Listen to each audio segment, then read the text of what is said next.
The wind rolled across the dry plains like an old sorrow that refused to leave.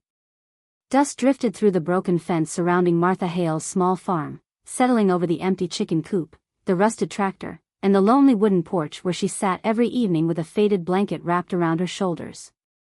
At 62 years old, Martha had learned that silence could become heavier than noise. Especially after loss. 3 years earlier, her husband Daniel had died from a sudden heart attack while fixing the barn roof during a summer storm. One moment he had been laughing about the rain, and the next, he was gone. Since then, the farm had slowly fallen apart. Bills stacked higher every month. The crops failed twice because of drought. The bank kept sending warnings. And one by one, Martha had sold almost everything they owned. First the old truck. Then the horses. Then Daniel's tools. Now only one thing remained. Bella. The cow Daniel had raised from a calf. The last living thing connected to the life they once had. Martha looked through the cracked window toward the barn. Bella stood quietly inside, chewing hay beneath the dim morning light. "You deserve better than this old place," Martha whispered. Her eyes filled with tears. Tomorrow was livestock auction day in the nearby town of Red Creek. And she had no choice left. She would sell Bella. That night, Martha barely slept. The farmhouse creaked under the cold wind while memories moved through every room like ghosts. Daniel dancing with muddy boots in the kitchen. Daniel singing badly while milking Bella. Daniel promising her that no matter how hard life became, the farm would survive. But promises sometimes died with people. Before sunrise, Martha pulled on her worn coat and walked to the barn. Bella immediately lifted her head and walked toward her. "Well," Martha said softly, forcing a smile, "guess we're taking one last trip together." She brushed the cow carefully, her hands trembling. Bella nudged her shoulder gently. That almost broke her. "Don't do that," Martha whispered through tears. "You're making this harder." The drive to Red Creek took nearly an hour in the neighbor's borrowed trailer. The road stretched endlessly beneath gray skies. When she finally reached the auction yard, the place buzzed with noise, cowboys shouting, trailers rattling, boots stomping across dirt. Martha suddenly felt very small. Very old. Very alone. She led Bella toward the livestock pens while buyers inspected animals with cold business eyes. "How much for this one?" a man asked. "Healthy," another shouted. Martha answered quietly, barely able to speak. Then she stepped aside and held the fence tightly while Bella waited among strangers. An auction worker approached her. "You all right, ma'am?" She nodded even though she wasn't. The auction began. Cattle were sold one after another beneath the loud voice of the auctioneer. Numbers blurred together. Martha's stomach twisted tighter with every passing minute. Then finally. Next up. 8-year-old Jersey cow.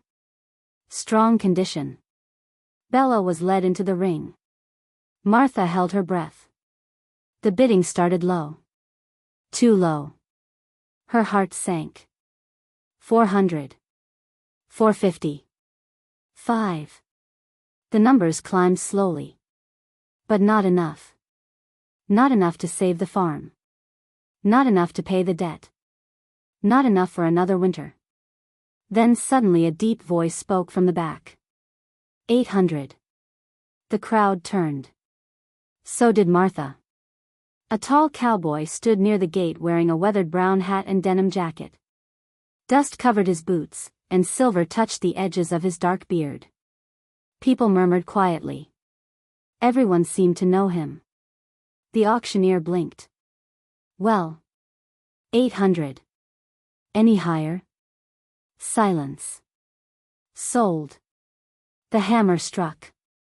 Bella was his. Martha lowered her head, fighting tears. At least Bella would go somewhere decent.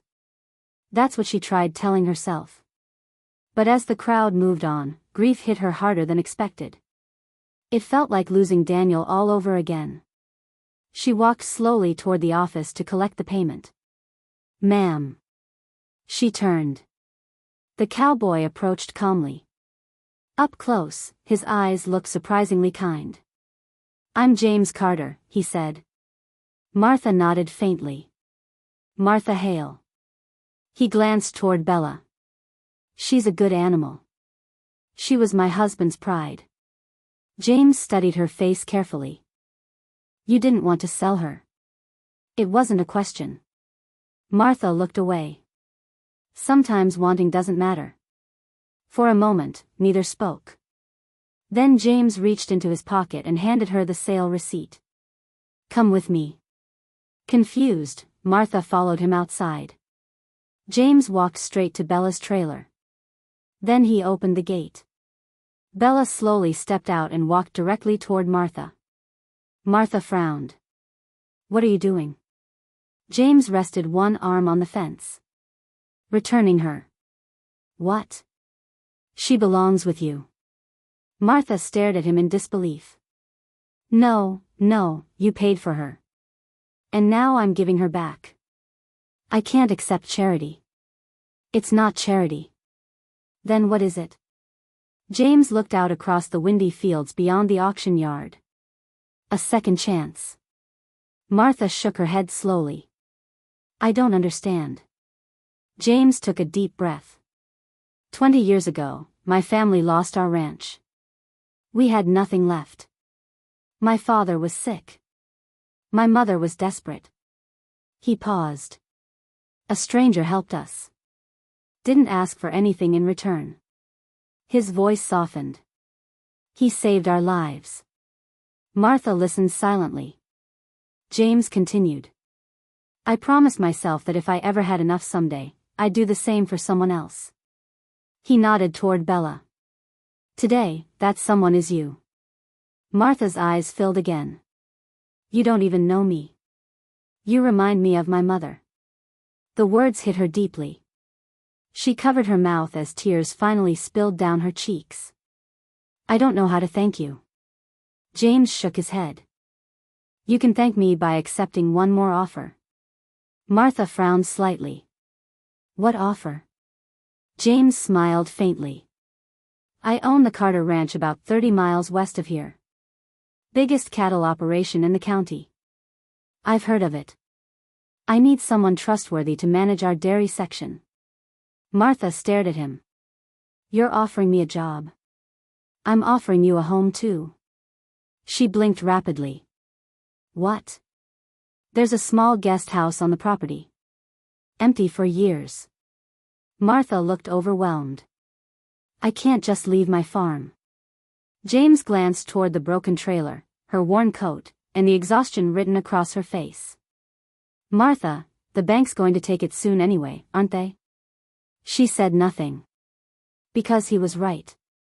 James stepped closer, his voice gentle. "You've spent years fighting alone. Maybe it's time to stop surviving and start living again." The sentence settled heavily in her chest.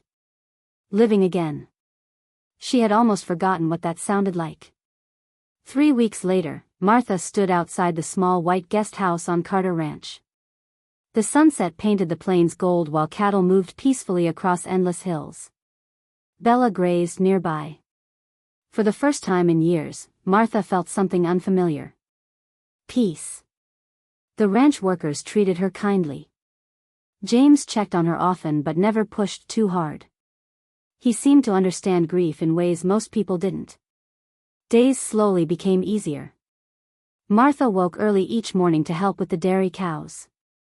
She cooked again. Laughed occasionally. Even smiled. Little by little, life returned.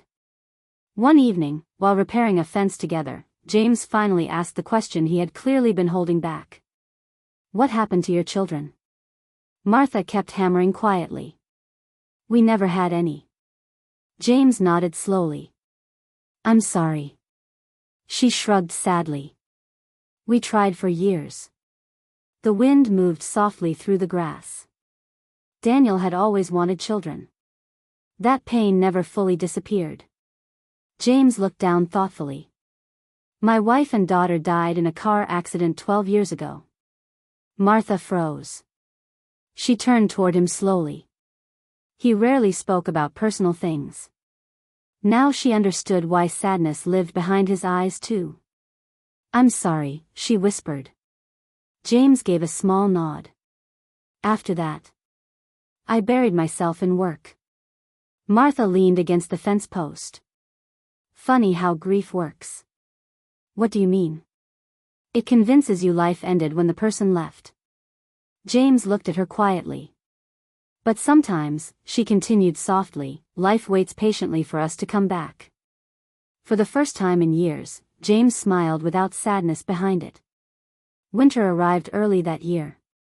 Snow covered the plains surrounding Carter Ranch. Inside the warm kitchen of the guest house, Martha baked fresh bread while Bella rested safely in the barn. The house no longer felt temporary. It felt like home. One snowy evening, a young ranch hand burst through the door. "Miss Martha." She looked up quickly. "What happened?" "It's James." Fear gripped her chest. "What's wrong?" "He collapsed near the north pasture." Martha rushed outside immediately. By the time she reached the ranch house, the local doctor was already there. James lay pale on the couch, breathing heavily. The doctor stepped aside. "Exhaustion," he said quietly. "Stress. He's been overworking himself for months." Martha crossed her arms. "Of course he has." The doctor smiled slightly. "He needs rest. And someone making sure he actually takes it." Martha glanced toward James. "Leave that to me." Over the following weeks, Martha practically forced James to slow down. She brought meals to the main house. Handled ranch schedules. Argued with him whenever he tried working too hard. "You're worse than a stubborn mule," she told him one morning. James chuckled weakly. "And you're bougier than my foreman." Good. Something changed between them during those quiet winter days. Not romance. Not yet. Something deeper first. Trust. Two wounded people slowly learning they didn't have to carry pain alone anymore.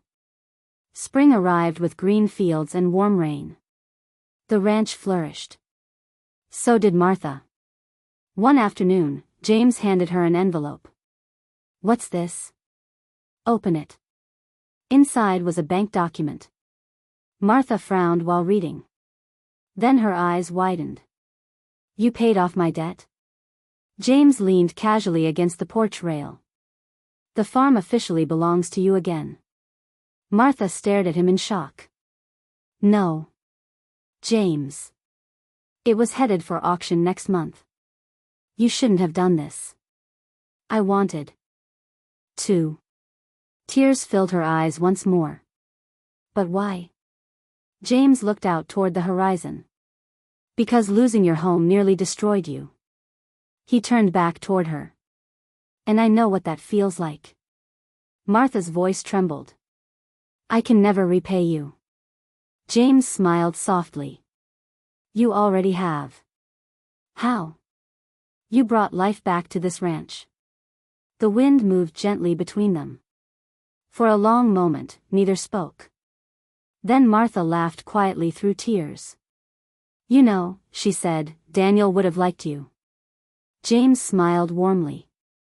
"I think I would have liked him too."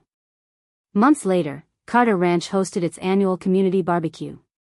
Families gathered beneath strings of lights while music drifted through the warm summer air. Children ran laughing across the fields. Cowboys swapped stories near the fire pits. Martha stood beside Bella's pen watching the sunset. A little girl approached carefully. "Mr. Carter says this cow is famous." Martha laughed softly. "Does he now?" The girl nodded seriously. "He said she saved 2 people." Martha looked toward James across the yard. He tipped his hat slightly when their eyes met. And suddenly she realized something important. Bella had never truly been the thing that saved her. Kindness had. A stranger choosing compassion instead of indifference. One human being seeing another person's pain and refusing to walk away. That was what changed everything. Not money. Not luck. Not miracles. Just kindness. Real kindness. The kind that asks for nothing back. As music played beneath the glowing Texas sky, Martha looked around at the people laughing together, the ranch alive with warmth and hope. For years after Daniel died, she believed her story had ended. But life, she finally understood, sometimes writes unexpected chapters. And sometimes, the worst day of your life quietly becomes the beginning of something beautiful. Late that evening, after the guests left and silence settled over the ranch again, Martha sat alone on the porch swing outside the guest house. The stars stretched endlessly above the plains. Bella rested peacefully nearby. James walked over carrying 2 cups of coffee. Mind if I join you? Only if that's for me. He handed her one. They sat quietly for a while listening to crickets sing through the warm night air. Then James spoke softly. You ever think about going back to your farm? Martha looked out across the hills. I thought I would. But? She smiled faintly. This place feels like home now. James nodded slowly. I'm glad. Another silence settled between them. Comfortable this time. Martha glanced toward him. You know, for a cowboy, you're unusually good at saving people. James laughed quietly. I wasn't trying to save anyone. Well, she said gently, you did. He looked down into his coffee cup. Then finally admitted something he had probably hidden for years. You saved me too, Martha. Her expression softened. Sometimes broken people heal each other without realizing it. And under the endless western sky, beside the ranch that had given both of them a second chance, 2 lonely hearts sat together, no longer feeling quite so alone. Far off in the barn, Bella let out a soft, peaceful sound. Almost like she knew.